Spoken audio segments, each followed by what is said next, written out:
PCEC is your local. Oh, there we go. It's recording now. PCEC is your local grassroots environmental organization working with our community to safeguard the land, water, wildlife, and people of Yellowstone's Northern Gateway. I've worked in various roles in the water resource field for over 20 years now. It's something I care deeply about, and it's an area of PCEC's program work that I devote much of my time and energy toward. It goes without saying that the Yellowstone River is one of the great natural resources in Park County.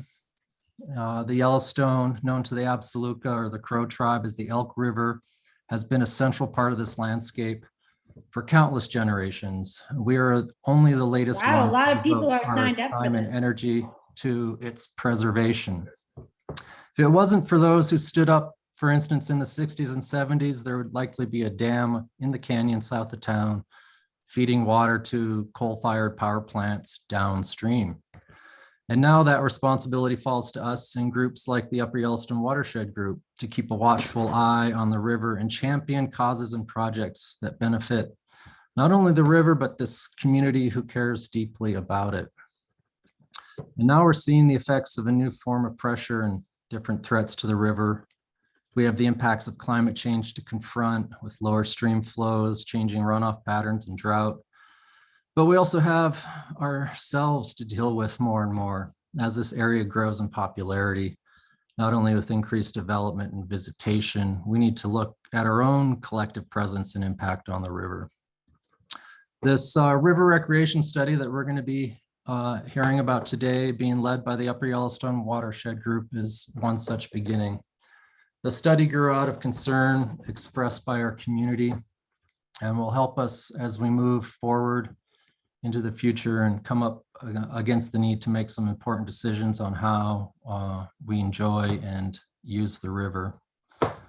For those of you who are with us or not familiar with the Upper Yellowstone Watershed Group, I highly recommend that you check them out. They are taking the lead on many very important issues and projects in the Upper Yellowstone. PCEC has been a strong supporter, and I encourage you all to get behind them as well. They hold regular meetings in Immigrant. I'll drop their web address into the chat. The committee, the Fish, Wildlife, and Recreation Committee, is kind of the driving force behind this project. It's open for anyone to join and help out with. The Watershed Group is always looking for volunteers and people to help out with these projects. In fact, the success of this project to date has been really built upon a lot of many key volunteers that we'll list later, but it's people in the community helping out that has really made this all possible. So if you're interested, reach out to one of us, drop us a line or put your name, contact info into the chat window, and we'll be sure to follow up with you. So on that note, I'd like to turn this over to Whitney and Jeff. Jeff Reed is an entrepreneur who operates Reed Fly Farm in the Paradise Valley, and Whitney Tilt is the Director of Conservation Benchmarks. I've had the pleasure of working with both Jeff and Whitney and the Upper Yellowstone Watershed Group for the last few years now. These two were instrumental in getting this project off the ground and up and running, and through it all, through a pandemic, through changes that we've seen, they've been deeply involved and carried a lot of weight. So and been very generous in their time and efforts into this project. So without further ado, I will turn it over to them to give this presentation. And just a friendly reminder to everyone, just to turn off the microphones, kick back, enjoy. We'll be devoting plenty of time for questions and conversation discussion after the presentation, but you can always put those into the chat as well, and we'll try to answer them as we go along too. So Whitney, I'll hand you the mic. Great. Well, one's got to be very impressed by the people who have taken an hour or so out today to be on this call. I hope and think that it's certainly a reflection on how important the Yellowstone is. So what I'd like to do is fairly quickly throw a lot of information at you, and really hold some time to have you kind of respond to it and dig in. And, you know, really this study, to the extent that it has unique legs, it is that it's from the ground up. It is non-regulatory in its approach, and it's trying to find common ground rather than throw one or other of the users off the river to your benefit. So did I say the word Madison? It's not where we want to go. So it's really thanks to the support of you all on this call and others that we've been able to move this forward. And I hope you'll agree that we're getting somewhere. So with that, we've got a bunch of great partners and cooperators. They're listed here. They go from the federal agencies to the land management groups. A lot of the area businesses are involved both as time, talent, and treasury. We have both universities that have been involved. And at it's been the Institute for Tourism Recreation Research. And at Montana State, we're delighted to be bringing on the Cooperative Fisheries Unit to really help us start digging into this data. So, but at the heart of it, it's the riparian landowners and the fly shops and folks like yourselves that are really at the base of this project. We've been very fortunate to have supportive businesses, foundations, individuals to underwrite the costs of this, about $35,000 over per year. I like to think that's a lot of value there, but the proof is in what we produce. We've had some great interns and seasonals, and we've got a nice core of volunteers, and we'll certainly be looking for more volunteers as we go into our 2022 field season.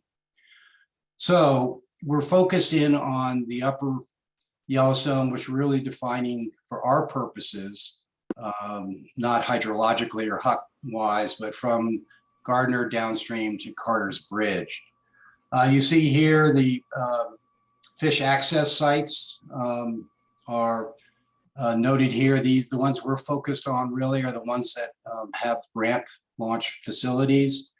And then the pink teardrops are our camera locations. Cameras located with the cooperation of private landowners that have been trying to help us ascertain use. So what the heck are we up to? We've really got 4 things we're trying to do. We've conducted one intensive intercept survey to see about the individual user's experience. We hope to do another one this summer. We want to measure overall use of the fish access sites or river access sites. And we want to establish a baseline of recreational use. And we'll get a lot into both of those. And then really starting with this presentation today and all, we've got to work with people who care about the river to look at issues and impacts we want to try to ameliorate, and how are we going to do it. So let me just touch a couple of top lines here. So we conducted a survey 2 years ago, some 1,036 people. You can see they came largely from Park County, the next largest group from Gallatin County, and then non-resident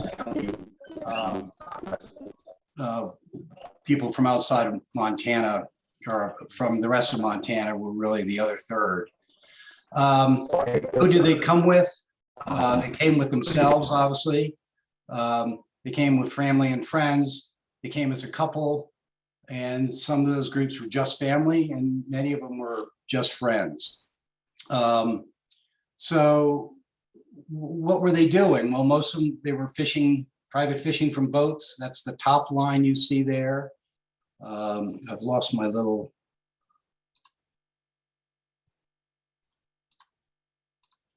You see the top line here. That's the fishing, private fishing from boats.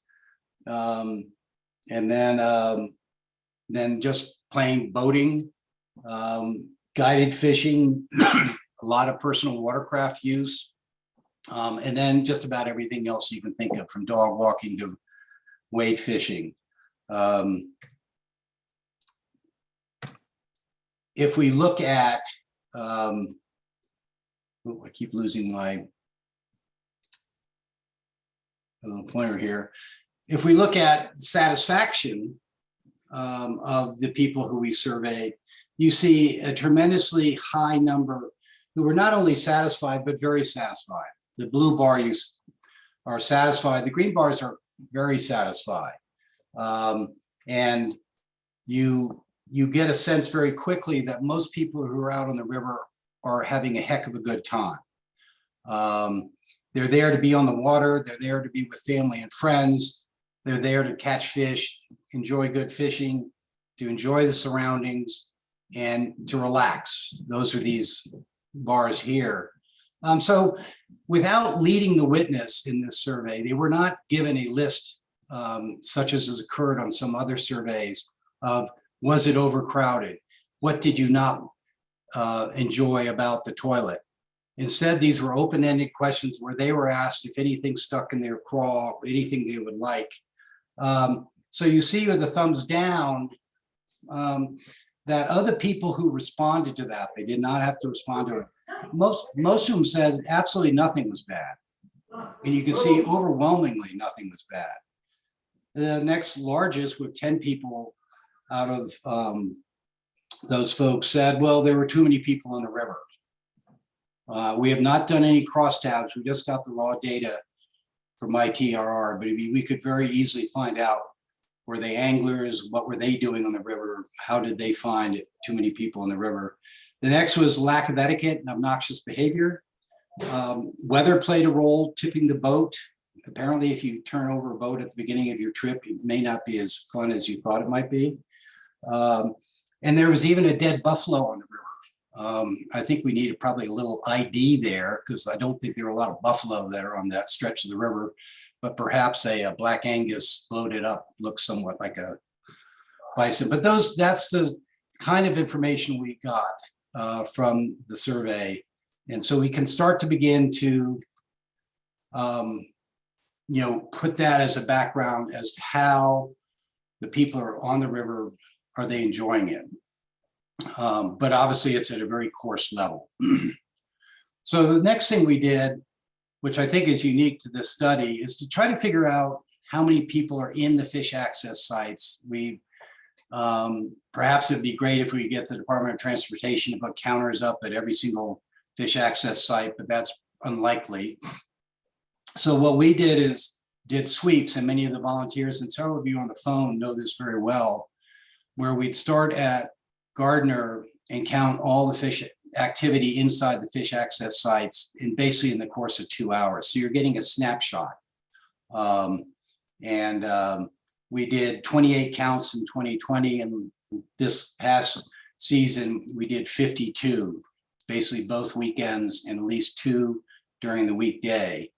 And again, this gives you that sense of who's in these sites, how close or at capacity they might be, because obviously these are where, as that picture in the upper corner of Carter's Ridge shows, some of these sites are very actively used, and how that use ramps up and when it ramps up is often going to be closely correlated to where that experience goes down.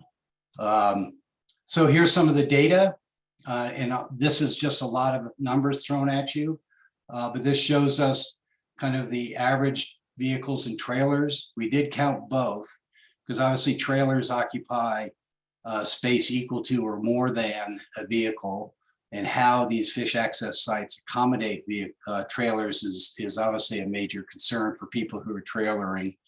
If we just go to the high points, we can see that these are some of the top recorded vehicle days in 2020 and 2021, where you've got at Carter's Bridge 92 vehicles and 46 trailers. You've got Mallard's Rest, which obviously is a much larger facility. You've got on July 4th, you had 107 vehicles, and our counters are trying not to count the campers. They're looking at Carbella and at Mallard's Rest. They're really looking at the day use. Immigrant, which is where this picture is taken of the overflow lot. In 2020 on July 12th, 78 vehicles and 36 trailers. So these are areas where at that level, these three sites are really taxed. So that's one of the things that the study will spend time with you and others looking at what we might do with it. This is data that Jeff put together for 2020 that just shows how the use moves. So each of these colored boxes is a day that a sweep was conducted. You can see that if you're looking at August 29th, which is the one in the upper corner here, that was a very busy day. And you can see each of the sub boxes is one of the sites. So again, this is just a data dump, but as we start to really get all this data pulled together, then that's the kind of data that can help us ask questions, parse what the use is in a certain section on a certain day, and the like. So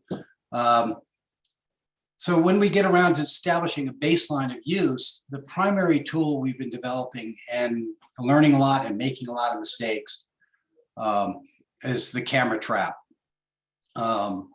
where we've had this year 9 cameras basically in the reaches between Gardner downstream to Carter's. They were deployed mid-June and taken out mid-September. As I mentioned before, they're all on private land.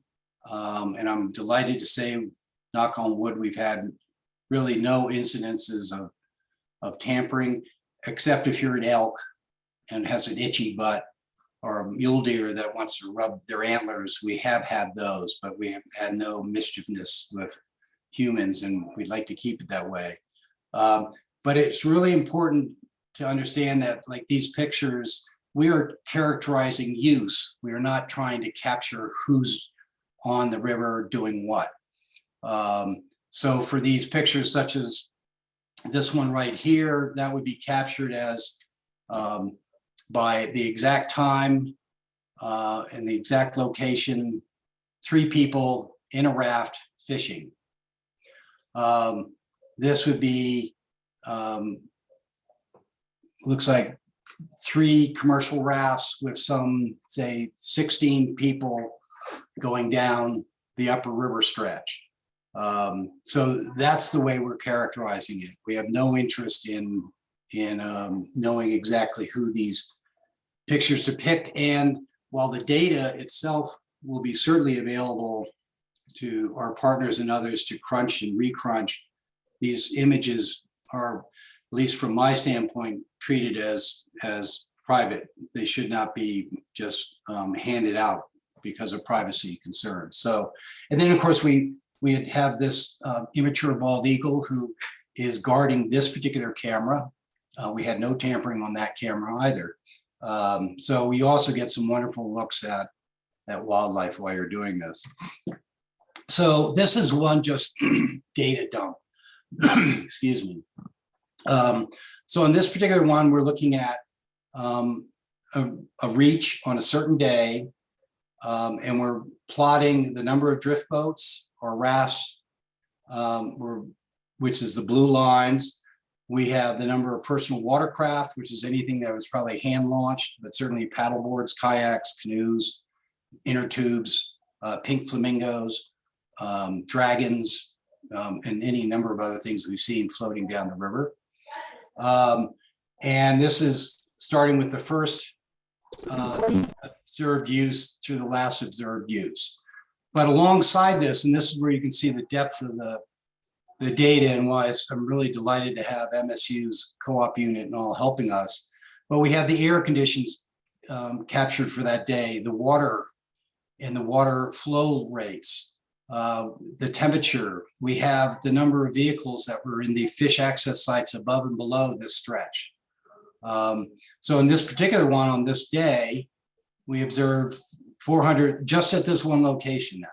We observed 438 people in 88 drift boats or rafts and 137 watercraft. And of the groups that we saw, 28 were actively fishing. So anyway, you can see the depth of the data.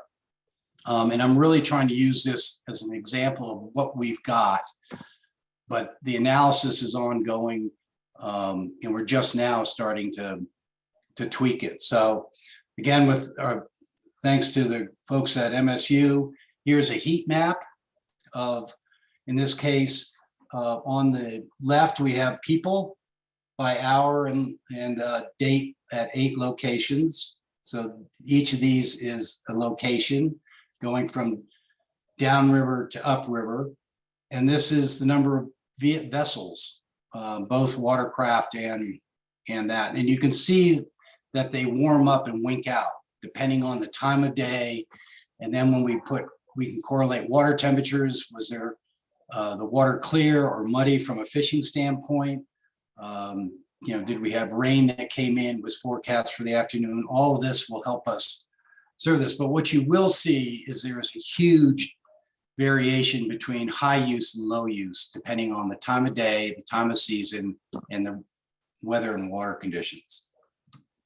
So this is the same thing seen in this case. This is the number of cumulative people going down the river. So you can see this, for instance, is the Upper River site, which is counting the commercial rafting use that we see. And this is cumulative watercraft. So you could, again, each of these ticks in between is an hour. So you can kind of see that, and zeros are counted here because 0 is data. So you can see in the case where my cursor is that there's no use, no use, no use. And then around 10 o'clock, the use starts to ramp up. And then by the time, say, 6:30 goes around, it drops off to a few tricklers. So again, we can get the sense of the ebb and flow of use during this project. And then obviously fishing is a major interest of ours, and you can again just track this one in the middle here, tracks, all three of them track, fishing, actively fishing use versus overall use. And again, you can see as it gets later in the year, the fishing drops off. And this is 14th of August. You'll know that that was under hoot owl. So you can see that this time the fishing drop off. You will see, we do see fishing past hoot owl, or we count fishing past hoot owl, but we don't see active fishing. So we see people who have fishing rods in their boats, that's counted as fishing, because that's the activity they started with. In all cases that we've observed, and we're really not looking for it, we see folks observing the hoot owl.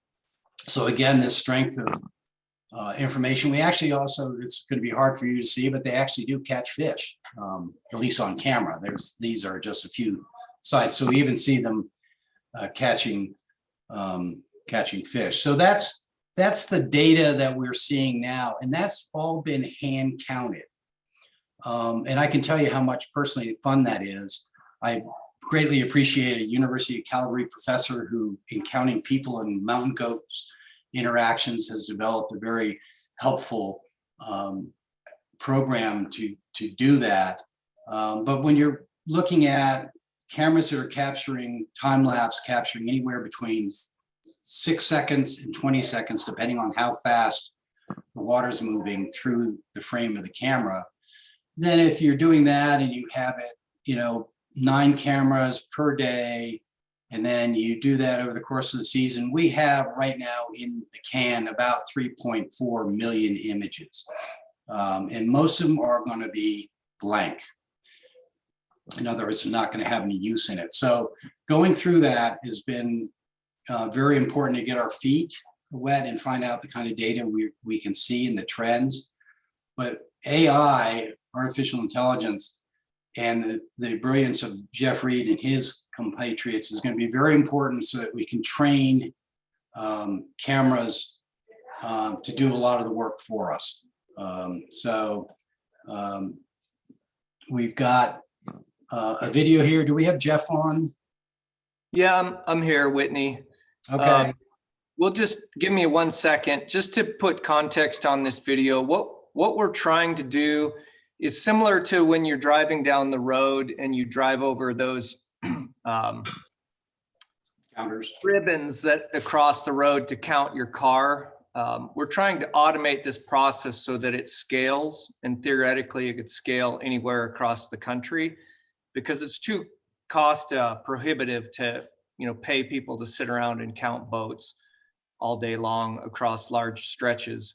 So using kind of a typical game trail camera setup, but with newer technology that can detect what's in an image, the same stuff you have in your Ring doorbell or your Nest camera at home, that can tell you if a car is driving up to your house or if someone's stealing a package from your front door, is what we're putting into these game trail cameras so that we can automate this process and give agencies and others a way to come up with data at low cost, so that when people sit down to talk about how much use is there, they have baseline data to have an intelligent, thoughtful conversation around.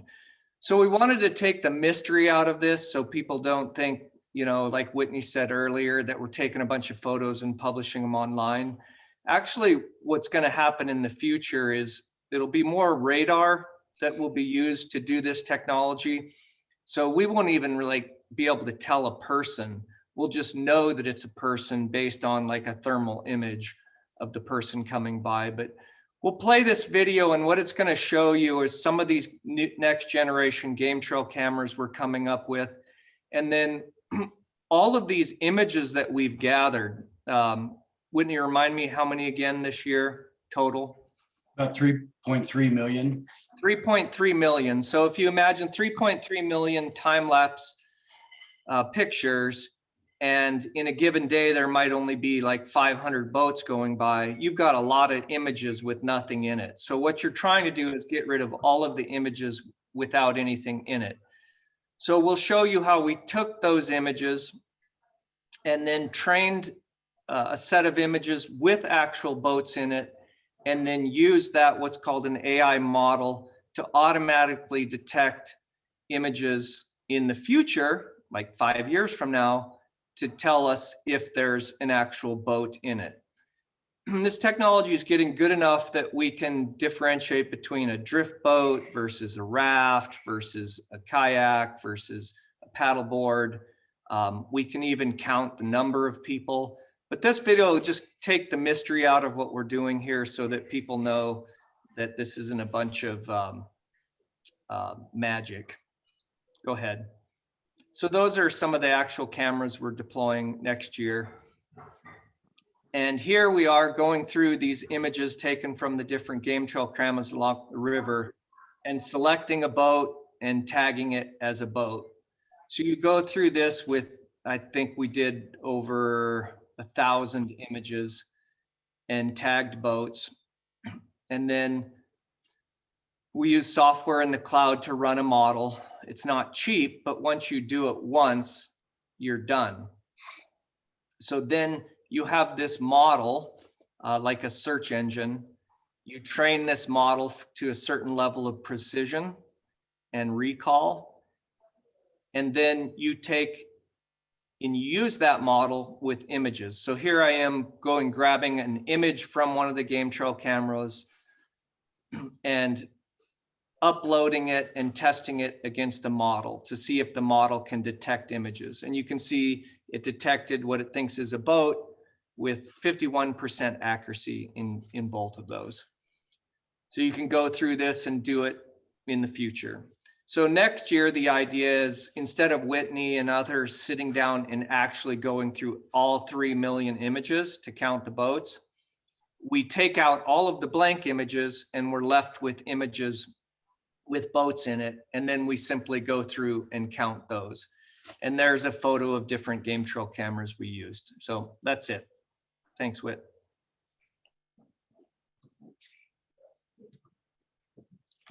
Yeah, and I can promise you that the sooner we can have some of these images pulled by this technology, the better, because it is very time consuming. I do point out that, again, as Jeff pointed out, the idea is to get rid of the blanks, but we still want to see the nature of the river. It's a great way to see some of the wildlife. We've had moose and eagles and kingfishers and the like. So we don't want to necessarily lose the chance to get that sense of the river, but we certainly want to, when it comes to the data, to actually know use and how it moves throughout the season, we need this technology. So I really appreciate Jeff's efforts on our behalf. So the last piece, and really the big nut here, is how do we work with river interests and all to start examining some of the things that we think we could do a better job at, where some of the conflicts may or may not be. And, of course, here we have the famous Roe versus Wade. We certainly have some of that. But this picture that you see here is on August 14th at Loch Laven. And we have a scene that's not unlike many, where we have a lot of use dumping onto one ramp at one time. In this case, several rafts have been just dropped there in preparation for launching. And too bad we don't have the soundtrack. Well, we probably have to edit the soundtrack for 4-letter words. But of course, this puts a cork right in the outlet to the river, and it kind of ruins people's day. So what we want to do is cooperative work to figure out some of these solutions or some of the problems and really look for proactive solutions. So, and I have here that the solutions are cooperative rather than regulatory. They involve all users, not just one user group dictating to others. And they increase our collective buy-in and investment on this river. If we look at the fact, I don't think we have to say that we think the river is pretty a special place.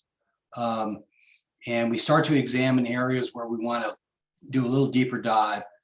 For the sake of conversation here today, I've got recreation, private lands, and environmental services for the environment. So if we just take recreation, we've got river access. I think you could start with the fact that the Upper Yellowstone has tremendous access, perhaps arguably second to most rivers in the country. They are fairly evenly spaced. They do the job that they mostly do the job they were at least intended for originally. But so what can we do to improve the existing sites? Parking, signage, how people approach the ramp. Should we if you've got increase in personal watercraft and they don't need a ramp to launch, but in many of these sites, that's the only place to launch. And then certainly in one particular case, we have in front of us the potential of building a new site, fish access site at the mile 26. How that's done, at what level, is really important that we all come to a common vision for that, because there's a lot of interest, but a lot of concerns. Within those existing services, how are they working? I mean, do most of us look forward to a trip to the toilet at these fish access sites? Probably not. The picnic tables in many of these are either non-existent or in places where you could probably fry an egg fairly quickly on an August afternoon.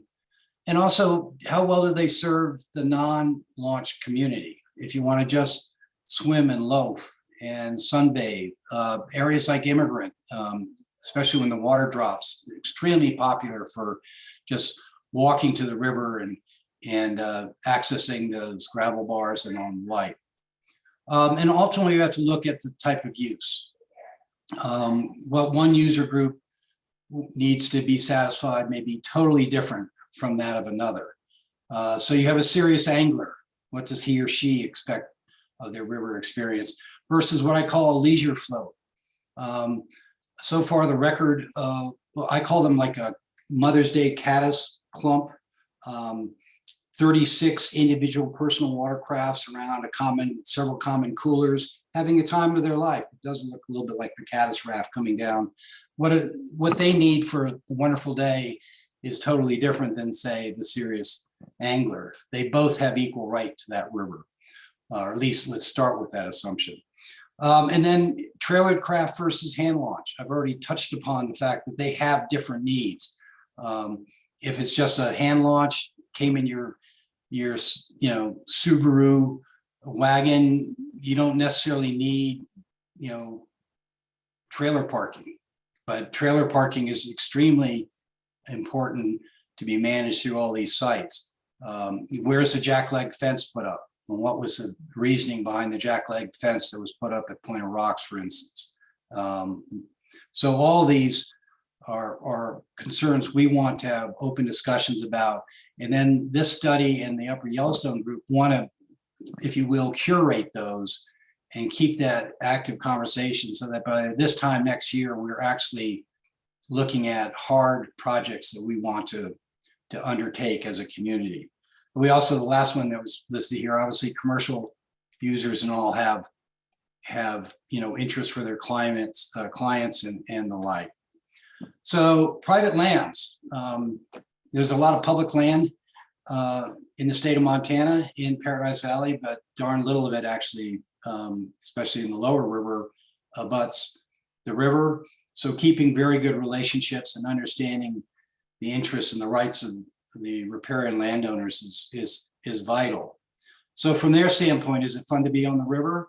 Not if you've got increased trespass, not if you've got erosion and knapweed and other weeds being brought in, increased vandalism, mischiefness. We have, we're seeing an uptick in raft packing. And not sure where they're camping, but there are not many public islands in this upper stretch. So we're talking about education, we're talking about a number of things. We have safety concerns.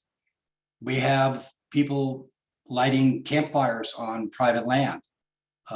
We have, shall we say, a lack of sanitation, where barely you can't get a cat hole dug. Your property seems to grow flags of white tissue paper. Open gates with livestock being let out, and in several cases, I can tell you, if I could redo the study, we should count the number of dogs that come down the river. Tremendous dog-friendly community, and you see it on the river, large, small, a lot of dogs. Well, we also have dogs that are let out, and then several of them misbehave and chase cattle or the like. In one or two cases, actually growl at the landowner.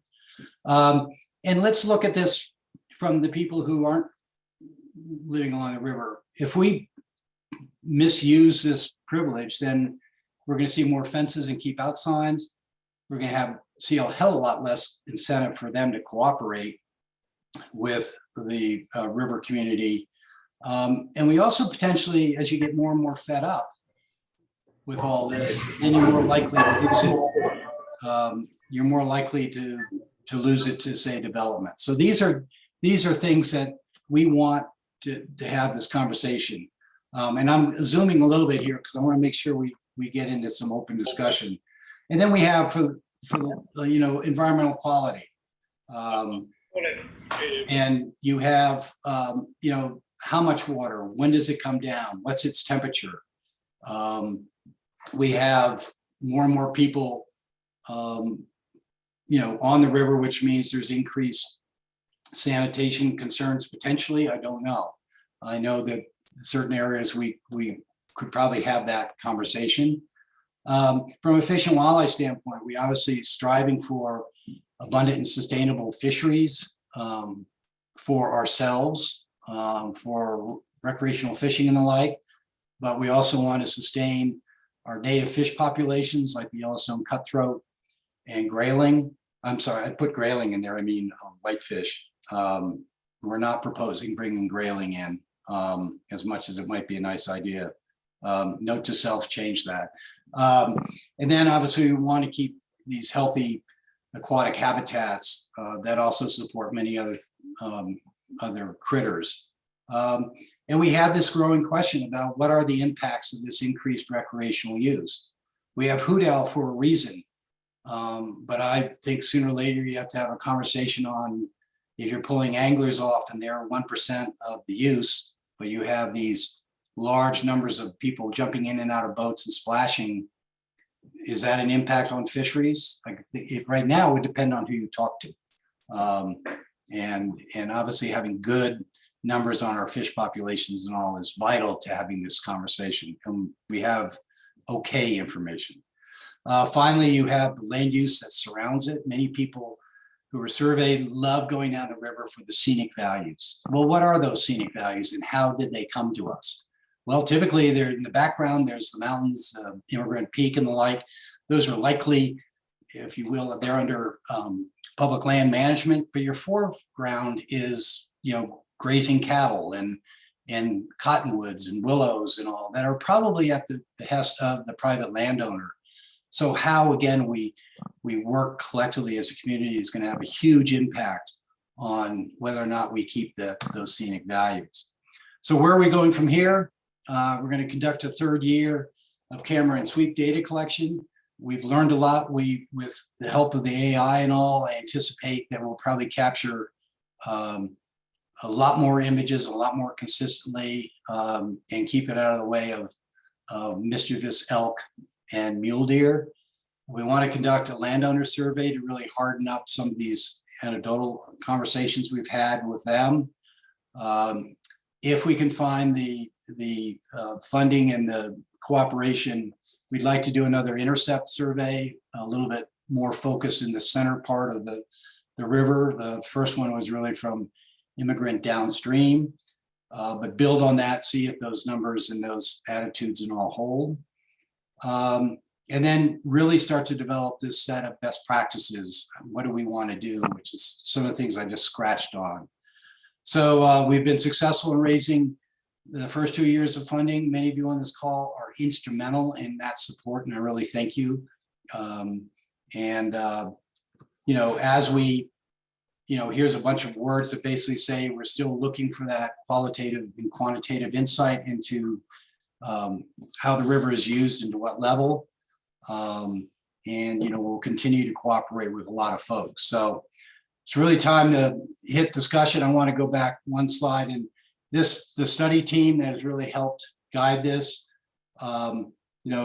Ashley, Max, Carrie, Wendy, and Rick have been instrumental in kind of keeping Jeff and I on the straight and narrow.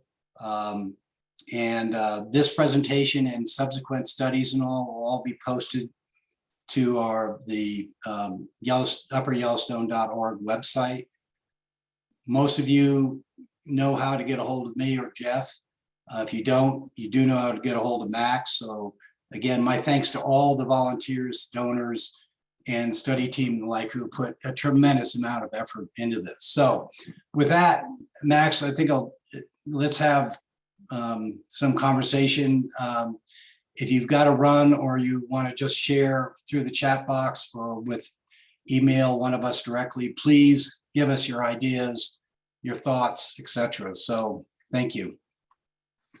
Great, thank you, Whitney. Yeah, we'll start in a discussion. There were a couple questions in the chat through the presentation that were, related to how you view the data. So Sabina asked, could we make a general statement that anglers fish in the morning hours and rafters float in midday hours? From looking at the data. And earlier on, Dan was asking a question about, how you characterize use in the photos. So I guess those two are somewhat tied together. If you wanted to start off talking about that. Yeah, and they're good questions. So what the cameras are capturing, such as these two images here. So the one on the top, that use would be captured as one raft with three people in it, and the boat was observed fishing. If we see a fishing rod or we see somebody in the act of fishing, and some of these images are like these two are quite clear, but if I get all the way across the river in early season, I may or may not have this much clarity. But we are trying to count where we see the active people are either actively fishing or they're using a fishing rod. A fishing rod is in the boat. We cannot count commercial use of fishing. The tags on these boats are put in different places. A good guide putting a client onto a fishing is going to have that bow probably pointed at our camera as it goes by so that the client can present to the shore. So we can see the tags, and many times we can't see all the tags. So sooner or later, this is a conversation we'll have with the fishing guides. We cannot answer the question of how many of the fishing that we see are commercial versus private. We did see it in the intercept data, but we can't do it. The Board of Outfitters doesn't collect that information. FWP doesn't have that information. And absent some concerted effort, we won't get that information. So in the case of if these people weren't fishing, then we're counting. If it's probably trailered, it's considered a raft or a drift boat. At this point, we don't see the importance to distinguish between the two. And of course, drift boats can be used for non-fishing. But then we count the paddle boards and the groups of people coming down the river. So I hope that I'll stop there and see if that answers the question. I think in general, though, the direct answer is yes. You have more fishing in the morning and you have more what we'd call just general public use in the afternoon. You can see it in the photos when you count them. Remember this year on July 20th, Hoot Owl started, so that pushed more fishing earlier in the morning. But prior to that, we have the images to count those. So I think it's fair to say that's a general statement, which was the question. Well, if we ask Dan and others who are very experienced in fishing, you also know if you want to go catch fish, you're going to have a lot better opportunity in the early morning than say in the heat of the afternoon. Yes. Yeah. The next question comes from Eric Adams, who compliments us on the presentation, and he's asking who would regulate the general public, which I think is the $1 million question. We may or may not have an answer for. Well, it's a really good question, and it's one that's actually fairly straightforward. If you're coming to the river as a private citizen and you're actively engaged in fishing, you are regulated by FWP to have a fishing license that may or may not be enforced by a game warden. If you go or trespass on Jeff Reed's property, then you are likely to be in violation and be responded to by a county sheriff. And if you're an outfitter and you decide that you didn't really need to do anything serious about having your license or having your tags or anything like that, then it's really a board of outfitters. So there's very little, quote, regulation of the general public. And I think that's kind of intentional. Much like if you were on a Forest Service trail, you're really not being regulated by, say, behavior and what you wear. And, you're expected to stay on the trails and not light fires, but you're not really being regulated. Eric, I don't know if that gets at your question, but there's not a lot. We're not looking for anybody to regulate this use. We can avoid it. Yeah, Eric, I'll add to that. This is a data gathering, right? So we're presenting it. And if you look at the data, you can see the percentage of fishing to general use. And in general, I would say if you go on Facebook and you follow, the Madison River conversations, you'll see extremes on both sides saying the outfitters are overusing, the river. and others saying too many people in Bozeman. I think the data is pretty clear in setting a perspective on how much fishing really goes on, and it's generally less than what people perceive. And you can look at the data and get that data and make your own decisions. In terms of policy, if society were ever to come up with a carrying capacity for a river, which is something that hasn't happened in the American West, we hope that the data will drive that discussion. So that's where we're at. We are not even close to a carrying capacity of the river, but we're trying to sit down thoughtfully with people and say, here's what we know about the use. So let's set aside the emotion and say, here's where we're at. So I just want to clarify that for everybody else on the call, that next year we're trying to go into this so what conversation about this data.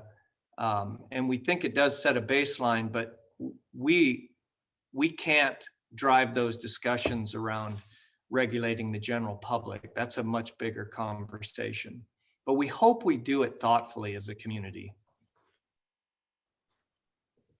Yeah. Sarah Stans has another question here. Has the Watershed Group solicited feedback from Indigenous leaders and groups regarding the study design and the so what component of it?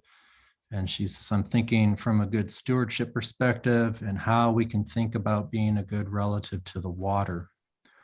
I don't believe when we set this up with ITR, that was the case, but maybe I'm wrong, but it would definitely be very valuable to begin incorporating that knowledge and information into the study as we move forward, since I kind of started off just winging it and now we're getting a little better every year we go along. Yeah, for sure, Max. All stakeholders are encouraged to participate. We focused on the data. ITR did the survey of people. We weren't really involved in that, but actually just counting, who's using it.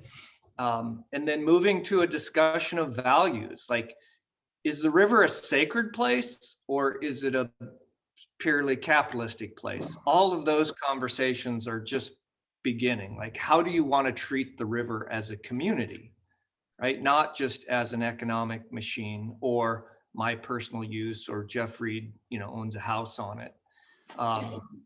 And that's why we appreciate PCC hosting this, is like those sorts of conversations are the ones we're just starting.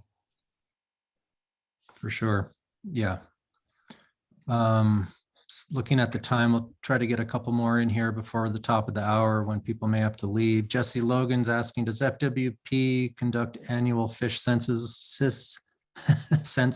And if so, what is the trend for the last few years? I believe they do fish counts every year. Is that right? But I don't know the latest numbers. Well, there are two different things. They do conduct routine fish stock assessments using different techniques like electrofishing. And then there are the use or the creel survey type. And those I don't think FWP has conducted a creel census recently. All that information, and it's a really good question, and one of the things we'll be doing is pulling that together. But we do have some information, but it's unfortunately quite limited. There's no doubt that and this would be anecdotal, but that we have seen increased use in the last couple of years of overall river use. But that's really, to take a step back, we were 6 years ago, when FWP talked with the Watershed Group and basically said, we're hearing from some people in the public the need to regulate or manage the Upper Yellowstone better. And Cheryl Morris with FWP said, quite honestly, we have no data to really begin to say what level of use is going on and what does that mean. So it was really an invitation of FWP to start gathering this information that led to this study. And that's why we're here.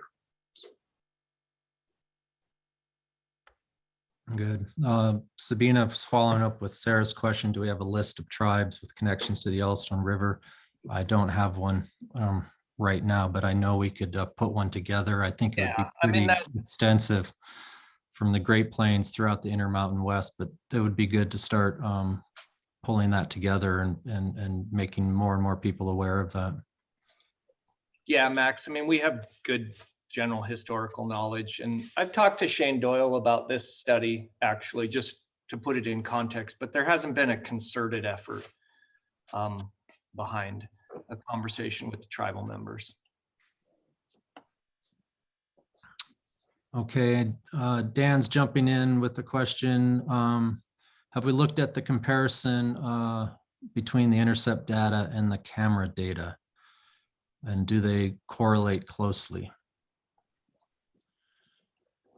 No, we have not done the correlation, and because this intercept survey was largely conducted in the middle of 2020, and our camera data really came on strongly after that, we wouldn't have a lot of correlation, and I alluded to the interest in doing more intercept surveys, so we'd actually be, you know, centering them on places where we know we have the sweep data, we know we have the camera data, and now we have how people are responding. So we do have the raw data that we would know every single one of those respondents, 1,036 respondents. We know where they were interviewed, where they had put in, where they had took out.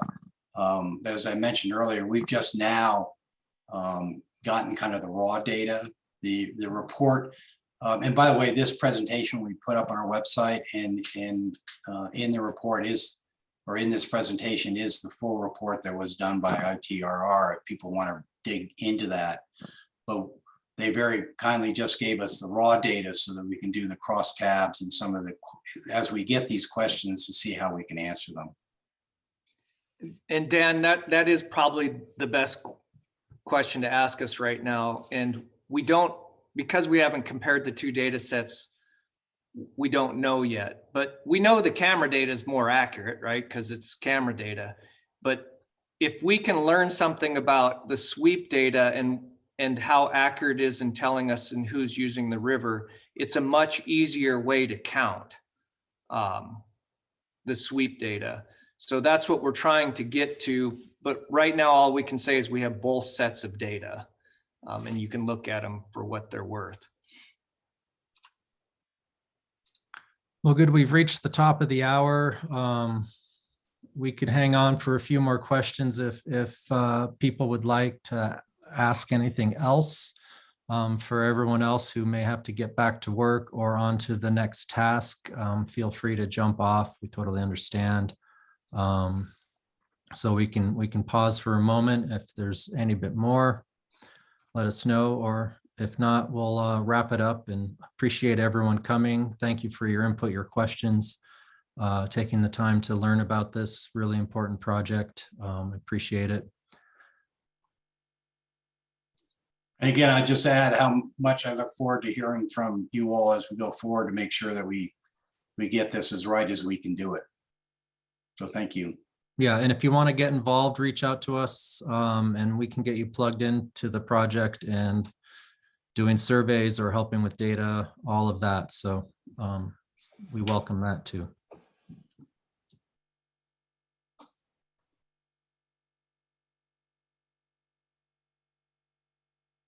Any last thoughts? If not, again, thanks PCEC for making this forum available, and we really look forward to hearing from you. So get Great. involved, volunteer, share your ideas, jump in. Thank you. Yes, thank you.